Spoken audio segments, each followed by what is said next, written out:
I would like to think that he'll someday know that two kids made a cool ass song about this dude's movie.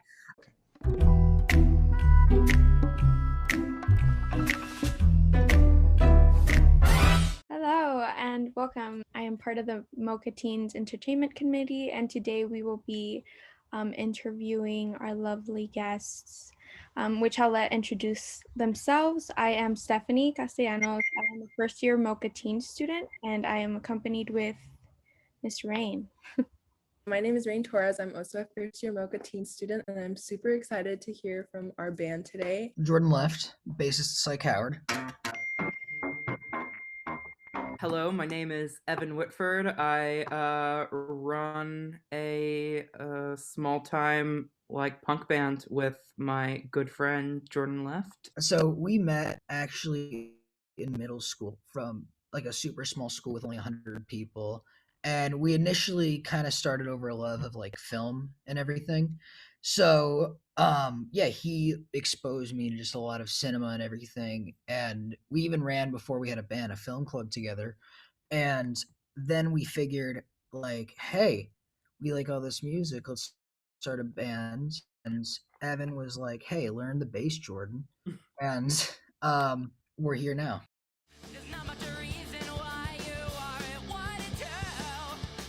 I think it started with the title because for those that may not know, Trash Humpers is the name of this 2009 experimental black comedy horror. The entire concept of the film was just the filmmaker and his wife putting on like the masks of like senior citizens and just running around into like the open wild and just breaking stuff and just filming shenanigans.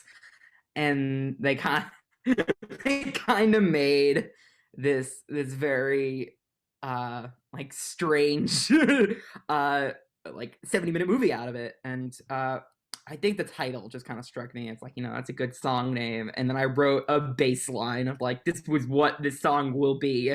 I've kind of based the song off of a lot of like, I guess, punk pop bass lines at the time.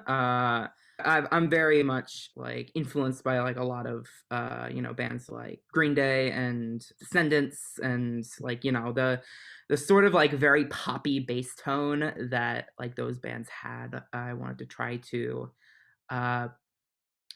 implement that into a song where there's so many songs where the guitar drives like the mood of the song. The bass should have a chance to shred too. The director of Trash Humpers, also Harmony Korine, has been a huge influence. We were very big fans of his stuff for like years. I would like to think that he'll someday know that two kids made a cool ass song about this dude's movie. I think he's a very boundary pushing artist in terms of like what cinema could be. Yeah. A lot of his films are like relatively plotless and just like scenes from like a moment as opposed to like a traditional narrative story. And I think experimentation across art is like very influential for me. It's very hard. We've always kind of done our songwriting and composing and such, just like with our guitars on our lap together. And kind of something that was a big, at least, influence for me.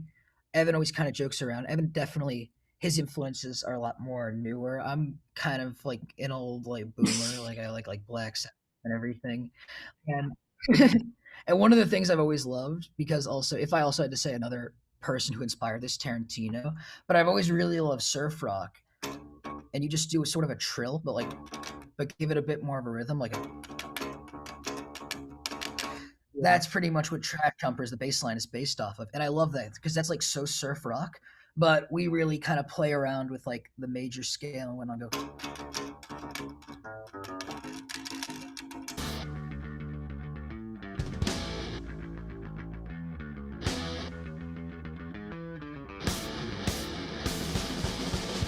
When I start listening to, I guess, groups that get very experimental with the bass guitar, like Primus and Muse and I guess even Metallica to some degree, early Metallica. They do all this like crazy shreddy stuff with the bass guitar, and it's just like, why can't we do that? Not much of a reason why you aren't wanted to. All the kids are at the clubs and you're here all alone. Plasticular eyeballs never know what it's like. I think the concept with this song, as much as it is based off of the Trash Humpers film, is trying to I guess apply a sense of chaos to a lot of youth weekends and whatnot. When Jordan and I are not making music, we used to go to plenty of local concerts and like plenty of local restaurants and local theaters and all that stuff, and just enjoy our youths. And I think that's the friendship aspect is a very, very important thing of what we do. As I assume most people do, there's always a sense of like social anxiety when like going to a show, and it's like, I'm gonna meet all these new people, and then you go to the show and you just want to stand in the corner and not talk to anyone. I think that kind of mindset was what Trash Humpers was supposed to accomplish. To diagnose a cranial cavity diving from the spotlight. Well, I'm pretty sure where that line came from was at this incident at a concert we did, and it was a very messy concert. It was one where we wanted to like dump out so many theatrics and I guess tricks to try to like engage the audience, and it just ended up becoming like the biggest shit show. It was so chaotic. Nobody was playing good. There was no way to like hear ourselves or communicate with the band. The audience just wanted to see the headliner. And we're trying to do all this stuff. And one of the things that Jordan did was get mannequins, about that, like life-size mannequins to put on the stage. And I remember, I don't know, like Motley Crue was just talking about always having like a stage show or having a spectacle. And it was a Halloween show, and we were really psyched because we were opening for a former Misfit. Now that guy's being interrogated for possibly being involved in the Capitol riot. But this was before that. He was a nice guy. Yeah, that's what happened. Yeah. So there's a whole slew of everything. And we pretty much just tried to give it our best effort. Jordan and I very much wanted to pursue that spectacle idea for both our shows and our music itself. I think from the perspective of like two high school students that are just trying to make cool music, I think there very much is a spectacle that came out of like some small studio in Hollywood. But so we do the show. We have all these mannequins. Jordan's body surfing them across the crowd to try to get people into it. Jordan threw these mannequins at the crowd a little harshly, and I guess some people got like hit and injured by these mannequins. Someone like beheaded the mannequin and like launched it directly at my head, which is something that I don't think every band has done. Trash Humpers in the dead of night. Everybody's always looking to fight. Not a single television in sight. Only minutes till I lose my mind. Yeah, this section is very much in emphasis on a lot of the shows that we were going out to, like pre-COVID. And also the energy of the film that was in our heads when writing these lyrics.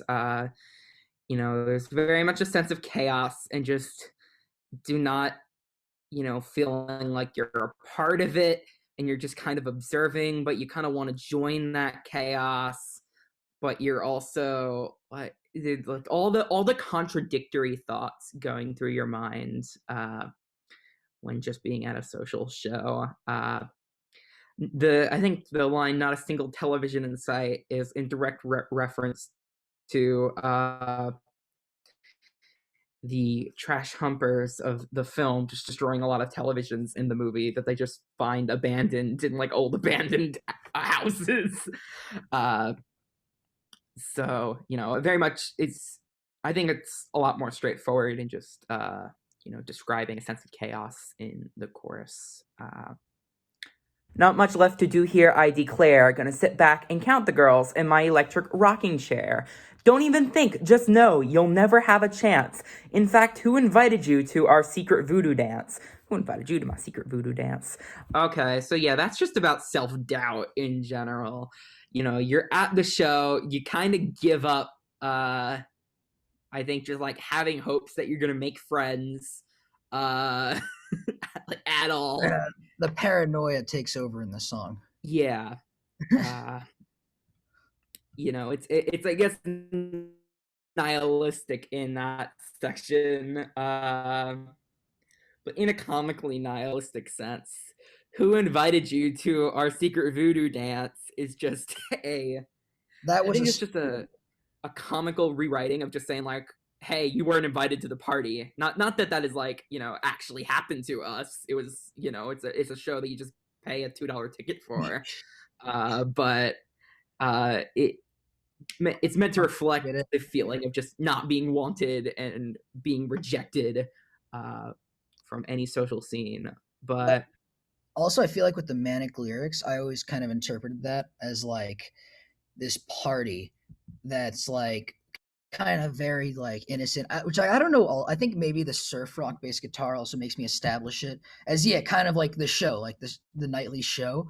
And who invited you to my secret voodoo party is just this person just gets like further and further into trash humping debauchery until one of their friends intervenes on them. Like they're like opening the door, and it's like that one scene in the movie Dewey Cox where it's like, you don't want no part of this shit.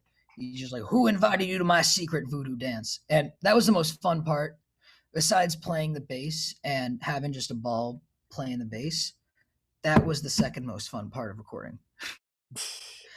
Just yelling that 7 times. I remember when we were getting backing vocals for we were having Jordan sing on the song, and I guess he had a hard time singing at the same time as me on the voodoo dance line. So, and he would always come a little late, and then we're like, hold up, sing this like immediately after when I say it, and like we'll pan it to the left or something and have this cool effect of like someone shouting something from a door. And it ended up just being like the most entertaining part of the song. We always get a laugh when we hear it, yeah. Yeah. Not much of a purpose other than to waste away. You slip on my fingers a little bit more each day. All I ever wanted was to click through this chaos, slit the apples before your elders. They won't know what bad word hit them. For verse 3, yeah, I think it's a bit more heartfelt. It's a bit more of a heartfelt interpretation of, I guess, verse 2. You know, you're feeling alone, but you just want to make friends. You just want to talk to people. You're in the middle of a frenzy, and all of a sudden you just kind of you just want to click through the chaos. Something like that. Yeah. You know, there's a sense of, I guess, kind of surrendering and just being, I guess, a bit more humble and kind of losing the angst. And it's like, yo, bro, I just want to make friends at this show. But I am like too scared to like say anything. Slit the apples before your elders. They won't know what bad word hit them. I completely forgot what that line really meant.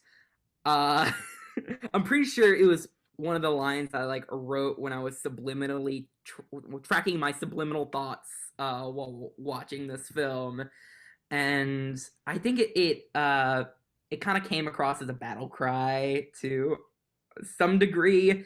I mean, I always just thought it was an excuse for a drum fill. Trash humpers feed the turbine slide, densely packed with punk pigs and swines. Those bastards gonna skin us alive. I'm certain that I've lost my mind. Who invited you to my voodoo party? I never wanted them here. I never wanted them here. I think that line was supposed to kind of represent accepting the chaos that you were, you know, you felt very awkward in, but now you feel like you're giving in. It's almost kind of funny because it seems like the story takes like a turn. Like it takes a turn from there were these trash humping friends. Now they're gone and they're like, come join us.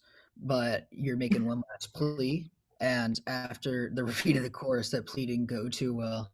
So now you're just back with the trash humpers in the dead of night. Yeah, that I think is just, you're giving in at this point, which eventually happens at when you go to a show and just want to talk to people. Eventually you'll find something to click. I don't know, you just kind of give up and just like say something to someone, and then either you make friends, it was the worst experience of your life, and you want to go home. I'm pretty sure the Voodoo Party line was just a failed take of the verse 2 double that just worked way too well in that particular spot. And I guess one of the things we wanted to do was kind of, there's a lot of pop rock songs in which you hear like multiple choruses or hooks or lines being kind of like overlapping each other. It's something that I guess Green Day or Weezer would do, and I guess that was sort of the vibe we wanted to emulate. So I kind of just came up with this little line, "I never wanted them here," and it overlapped really well. It's underneath the last chorus as well, but we have it isolated in the outro of the song as like, a fun, easy to sing hook to take out the song and end with a bang. We had so much fun just recording the "Who Invited You to My Voodoo Party" line that I think we just like we kind of saw it as just a way to bring back the song, kind of like we brought back the chorus, and just come it all for like full circle before it closed. Yeah. We have a single coming out. It's out on the 16th. It's called "Grilled Cheese Edwin Song." It was, I guess, it was a fan favorite from when we were playing live, and we wanted to release it separately from the EP, and it turned out really tight. So whenever you're watching this, it's probably out on Spotify. Look up Psychoward. You can hear the Grilled Cheese song and our EP that we released last December.